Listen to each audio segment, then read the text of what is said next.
अस्सलाम वालेकुम नाज़रीन, आज के दौर में आप बगैर किसी मेडिकेटेड क्रीम्स के और बाज़ारी क्रीमों के अलावा आप अपनी जल्द को कैसे निखार सकते हैं। जल्द को निखारने के लिए हमारा चैनल आपके लिए बहुत से टोटके लेकर आता रहा है। आज भी मैं आपके लिए एक ऐसी ही रेमेडी लेकर आई हूँ। तो हमारी अच्छी अच्छी रेमेडीज़ के लिए हमारा चैनल देखते रहिए, हमारे वीडियोज़ को लाइक करते रहिए, शेयर कीजिए और हमारा चैनल सब्सक्राइब करना मत भूलिएगा। तो आज मैं आपको निखरी हुई जल्द के बारे में बताने जा रही हूँ। तो निखरी जल्द हासिल करने के लिए आप एक ही दिन में निखरी जल्द हासिल कर लेंगे।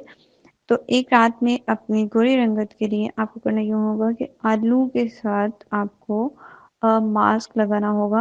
वो ख़वातीन जो अपनी जल्द की रंगत को निखारना चाहती हैं, वो अपने चेहरे पर आलू का मास्क लगाएँ। कच्चा आलू छीलकर इसे 2 हिस्सों में तक़सीम करें और एक टुकड़ा लेकर अच्छी तरह कुचल कर इसका पीस जो है कपड़े पर फैला लें और इसको अच्छी तरह इसका पेस्ट बना लें। इसको रात को ही इस्तेमाल कर सकती हैं।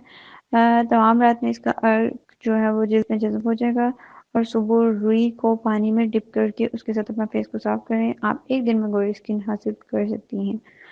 तो हमारी अच्छी अच्छी वीडियोज़ के लिए हमारा चैनल ज़रूर सब्सक्राइब